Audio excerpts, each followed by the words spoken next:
In this story, I will tell you a United Nations story about the Millennium Villages, and I will suggest that in meeting the challenge of poverty, the Vincentian family and the Millennium Villages project might well be natural allies. I will tell the story in 4 brief segments. First, the Systemic Change Initiative. By now it is well known that the Commission to Promote Systemic Change aims to enable people living in extreme poverty to be agents of their own integral human development, spiritual as well as material. The Commission does this by offering a process rooted in the Vincentian tradition. This process involves poor people themselves in both the identification of their needs and in finding solutions to those needs. The process ensures local ownership of development projects, and it facilitates human and technical capacity building. It also fosters strategic networking and promotes transparency, especially in financial matters. These strategies and many others are detailed in Seeds of Hope, Stories of Systemic Change. Secondly, the United Nations. The United Nations, too, has a long history of presenting recommendations and plans for systemic change. One has only to think of the global conferences of the 90s. By any measure, these remarkable conferences and summits were groundbreaking. The Children's Summit of 1990, with its influential report, A World Fit for Children.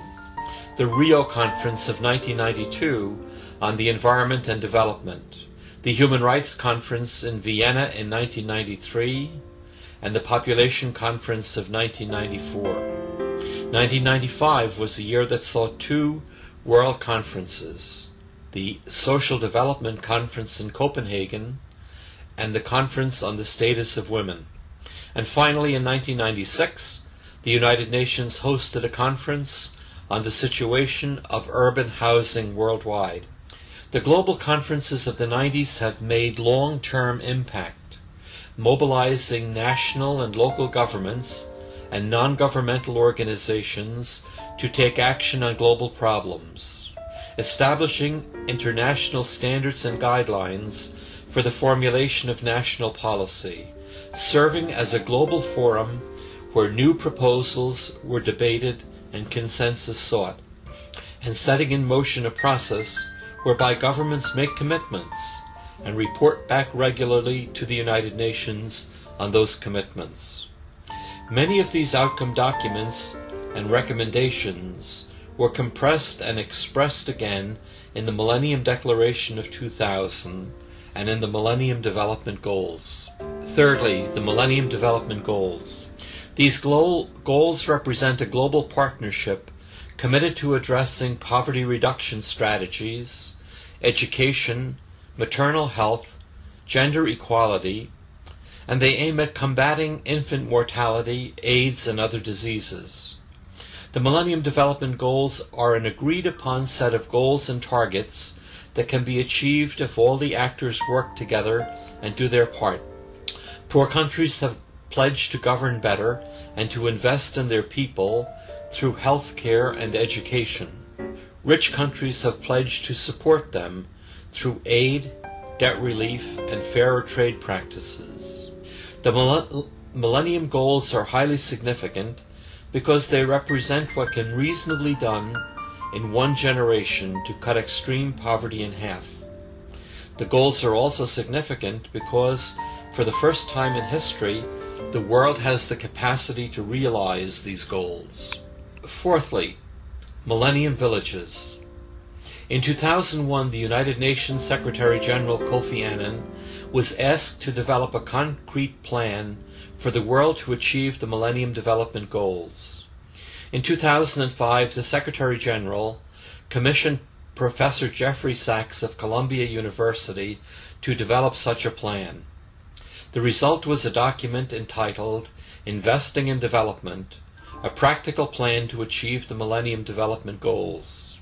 One important recommendation from this report stressed the need to accelerate the implementation of the Millennium Development Goals by creating some quick impact initiatives on the ground, and thus was born the Millennium Villages project. Millennium Villages are an integrated approach to development.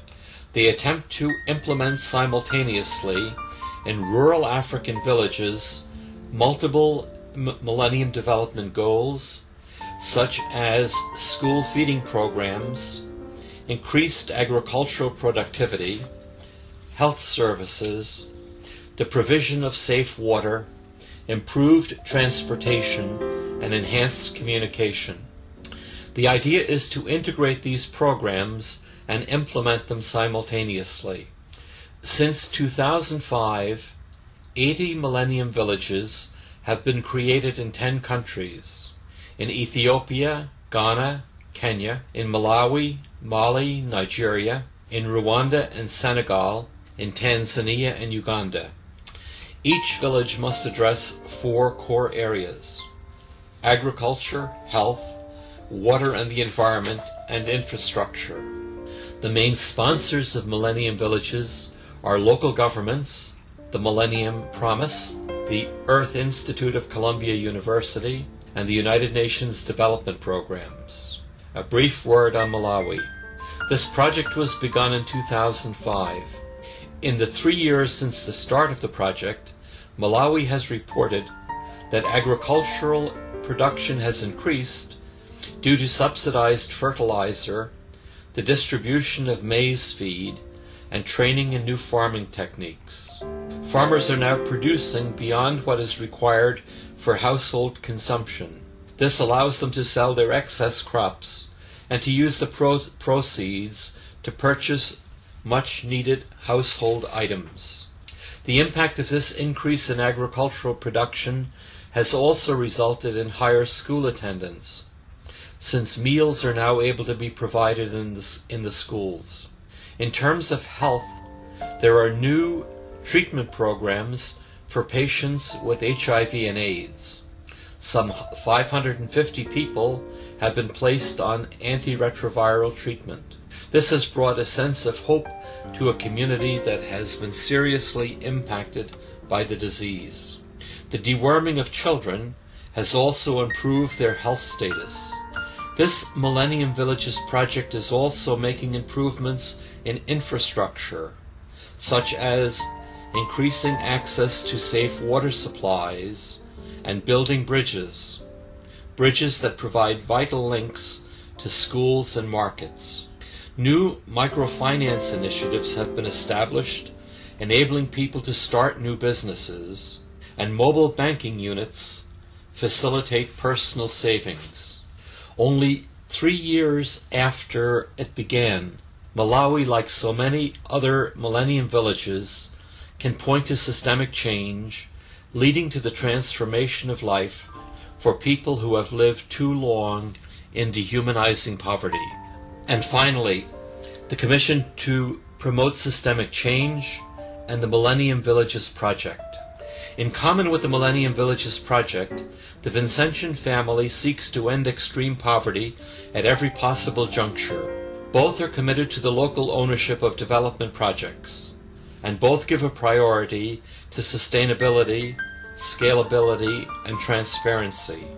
In that sense, the Vincentian family and the Millennium Villages Project might easily be natural allies in a mutually enriching enterprise.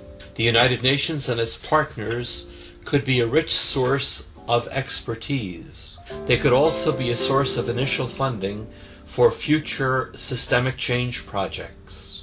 The strength that Vincentians have historically brought to their work is a spirit of accompaniment. They are the NGOs on the ground accompanying people. Therefore they know the people and respect their cultures. And in times of hardship, Vincentians do not simply pack up and leave. Vincentians would always be inclined to start with a keen knowledge of people, their strengths, resources, and their cultures, and to build on that foundation. And most importantly, Vincentians are not likely to overlook the spiritual dimension of development. In other words, the systemic change process of the Vincentian family and the Millennium Villages initiative of the United Nations could easily find common cause in the challenge to overcome extreme poverty.